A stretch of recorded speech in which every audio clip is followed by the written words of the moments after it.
ویسے ہر بندے کے لیے یہ لفظ نہیں ہے۔ پیر کا معنی، مرشد کا معنی رہبر، رہنما، آپ کو سیدھا راستہ دکھانے والا اور آپ کو قرآن و حدیث کے مطابق باتیں سمجھانے والا۔ ہر کوئی مانتے، اس میں کوئی سنیوں والی دوسرے مذہبوں والی بات نہیں ہے۔ جو اللہ کے نیک بندے ان کو ہر کوئی مانتا ہے، لیکن اس طریقے پہ ماننا جس طرح اللہ اور اس کے رسول نے فرمایا۔ یہ نہیں کہ ہر ایرا غیرہ جہاں ڈیرا لگا کے بیٹھا ہو، میں کہوں آپ کو کیا وہاں چلے جائیں، آپ اگلے کو بتائیں، دوسرا ہماری مائیں بہنیں ان کے پاس جائیں، ان کی عزتیں بھی تار تار ہوں، اللہ رسول کی بھی مخالفت ہونا، اسلام اس بات کی اجازت نہیں ہے۔ ورنہ جو اللہ کے نیک بندے ہوتے ہیں ان کی دشمنی مول لینا، یہ سمجھ لیں کہ انسان اپنی آخرت گنوا بیٹھتا ہے۔ رسالت مآب صلی اللہ علیہ وسلم نے فرمایا، بخاری شریف کی حدیث ہے، آپ پڑھ لیجئے گا، 6502 نمبر پہ حدیث ہے۔ حضرت ابو ہریرہ اس کے راوی ہیں، ابو ہریرہ قال قال رسول اللہ صلی اللہ علیہ وسلم ان اللہ قال۔ حضرت ابو ہریرہ کہتے ہیں تاجدار کائنات صلی اللہ علیہ وسلم نے فرمایا، رب فرماتا ہے، اللہ فرماتا ہے، حدیث قدسی ہے۔ حدیث قدسی میں جب بولتا ہوں تو آپ کو کئی دفعہ بتا چکا ہوں بھائی اس کا کیا مطلب ہوتا ہے۔ ایک عام حدیث ہم بولتے ہیں، ہم کہتے ہیں یہ حدیث کا مفہوم ہے۔ جو اللہ کے رسول صلی اللہ علیہ وسلم کی بات ہوتی ہے نا، اسے ہم حدیث کہتے ہیں، حدیث نبوی یا ویسے حدیث کہہ دیتے ہیں۔ اور جب کوئی بھی کسی جگہ پہ آپ بیان سن رہے ہو، وعظ سن رہے ہو، تقریر سن رہے ہو، وہاں آپ کو کہا جاتا ہے کہ یہ حدیث قدسی ہے۔ حدیث قدسی کا مطلب ہوتا ہے کہ بات اللہ کی ہوتی ہے، بتانے والے رسول اللہ ہوتے ہیں۔ حضور کی اپنی بات اپنی زبان سے، اپنے دل سے، اپنے دماغ سے نہیں، بلکہ وہ اللہ کی بات ہوتی ہے، بتانے والے رسالت امام صلی اللہ علیہ وسلم۔ جس طرح یہ حدیث قدسی ہے، ان اللہ قال من عاد لی ولیا فقد آذنتہ بالحرب۔ بڑی ذوق والی بات ہے، حدیث ہے کہ ہم اللہ کے نیک بندوں کی مخالفت نہیں کرتے، ہم اللہ کے نیک بندوں کے خلاف نہیں جا سکتے۔ کیوں؟ حضور نے فرمایا، رب فرماتا ہے، من عاد لی ولیا فقد آذنتہ۔ لوگوں یاد رکھو کہ جس نے بھی میرے نیک بندے سے دشمنی رکھی، یوں سمجھ لو کہ اس نے رب العالمین سے جنگ کا اعلان کیا۔ اللہ اکبر۔ جس نے اللہ کے نیک بندے سے دشمنی لی نا، اس کی مخالفت کی، تو اس نے اللہ تبارک و تعالیٰ سے یوں سمجھ لیں کہ جنگ کا اعلان کیا۔ اس لیے جو اللہ کے نیک بندے ہیں، ویسے بھی مخالفت ہم نے کسی کی نہیں کرنی، ویسے بھی ہم نے اخلاقیات کا درس ہمیں اسلام دیتا ہے، اپنے آپ کو ہم نے سنوار کے رکھنا ہے، اپنے اخلاق کو ہم نے سنوارنا ہے۔ لیکن جو اللہ کے نیک بندے ہیں، جو متقی ہوتے ہیں، جو پرہیزگار ہوتے ہیں، ان کے مخالف کبھی نہیں جانا۔ اور پھر اس کے بعد اللہ نے فرمایا، وَمَا تَقَرَّبَ إِلَيَّ عَبْدِي بِشَيْءٍ أَحَبَّ إِلَيَّ مِمَّا افْتَرَضْتُ عَلَيْهِ۔ رب نے فرمایا کہ میرا بندہ میرا قرب کیسے حاصل کر سکتا ہے، رب کے قریب کیسے ہوتا ہے۔ اللہ نے فرمایا، حضور نے فرمایا کہ رب فرماتا ہے، بندہ جب فرائض ادا کرتا ہے نا، فرض نمازیں کتنی فرض ہیں؟ 5 نمازیں پڑھتا ہے، سال میں روزے کتنے فرض ہیں؟ 1 مہینے کے۔ اور اگر انسان کے پاس استطاعت کے مطابق مال و دولت ہے تو زکوٰۃ کیا ہوتی ہے؟ سال کے بعد وہ بھی فرض ہوتی ہے۔ تو اسی طرح حج، اگر استطاعت ہے تو حج بھی فرض ہوتا ہے۔ تو اللہ کے نبی صلی اللہ علیہ وسلم نے فرمایا، رب فرماتا ہے، بندہ جب فرائض ادا کرتا ہے تو وہ میرے قریب ہو جاتا ہے، میرے نیڑے ہو جاتا ہے۔ رب کے اگر نیڑے ہونا چاہتے ہیں نا، کسی سے پوچھنے کی ضرورت نہیں ہے، کسی سے وظیفے، کسی سے باتیں پوچھنے کی کہ میں نیک کیسے بنوں۔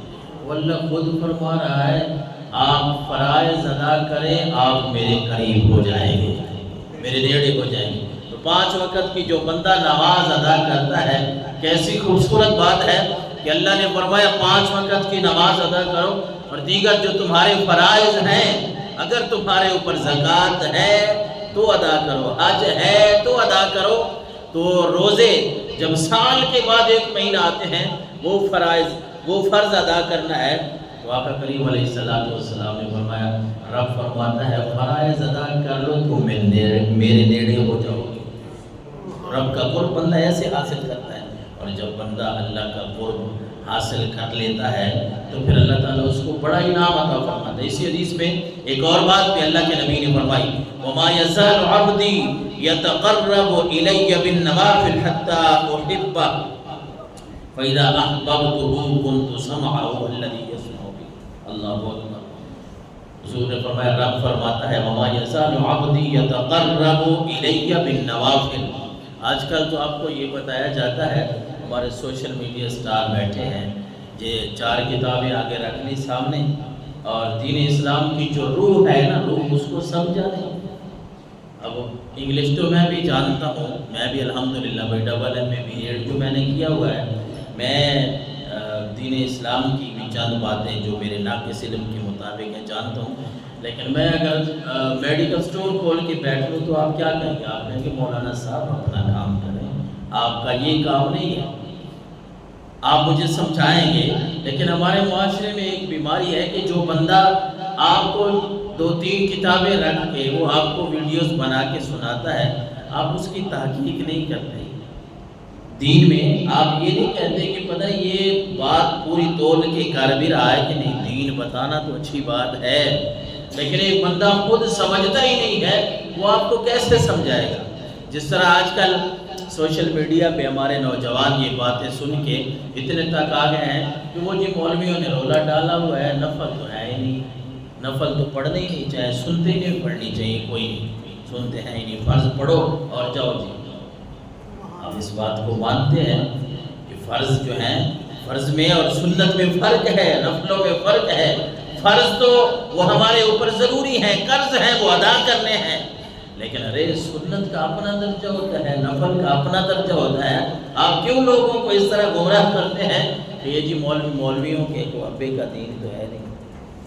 مولوی کون ہے، کس کی ضرورت ہے کہ وہ کوئی اپنی طرف سے کوئی بات بتائے؟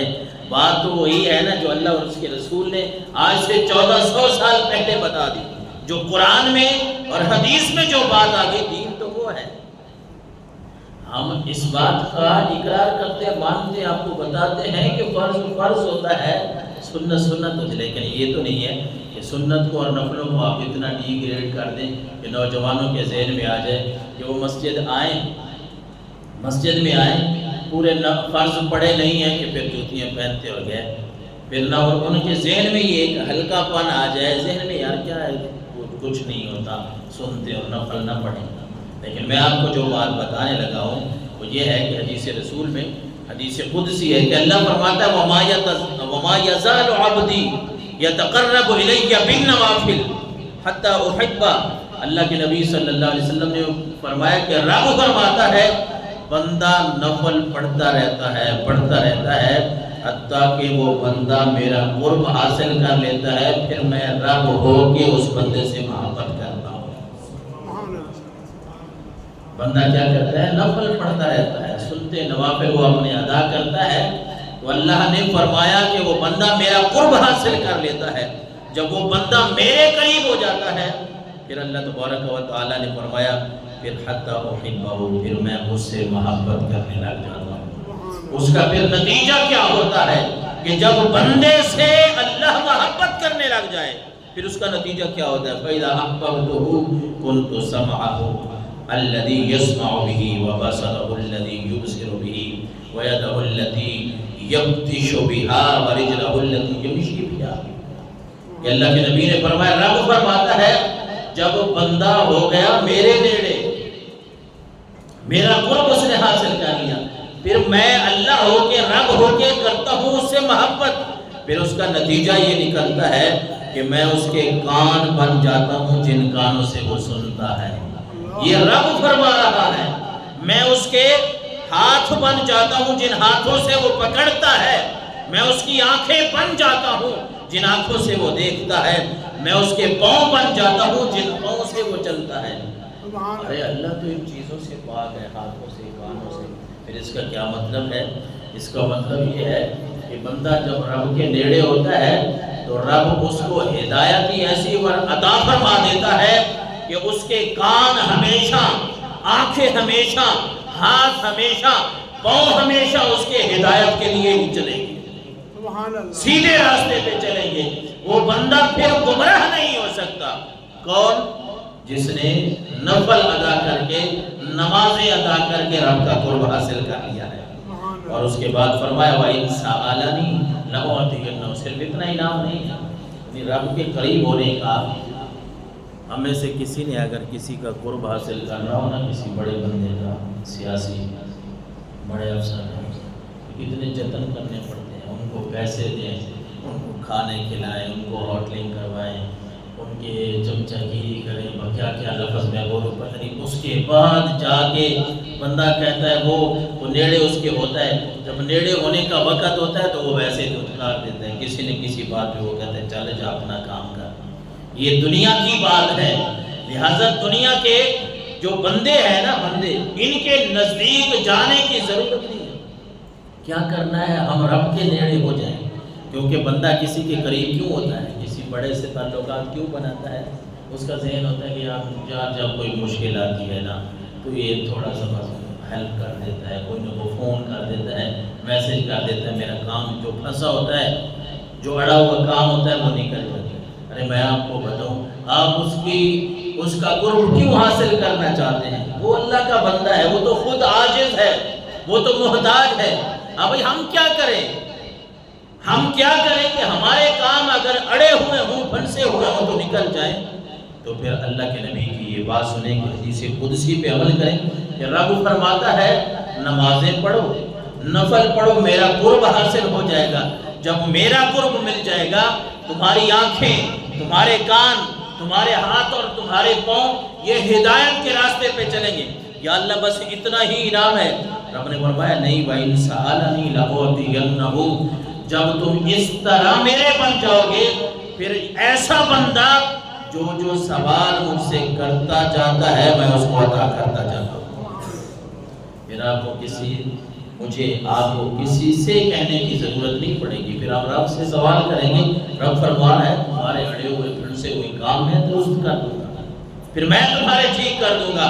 اور فرمایا وَلَئِنِ اسْتَعَاذَنِي لَأُعِيذَنَّهُ، پھر یہ بندہ مجھ سے جس چیز کے بارے میں پناہ مانگتا جاتا ہے، میں رب اس کو ہر اس چیز سے پناہ عطا کرتا جاتا ہوں۔ کرنا کیا ہے؟ رب کے نیڑے ہونا ہے۔ نسخہ کیا ہے؟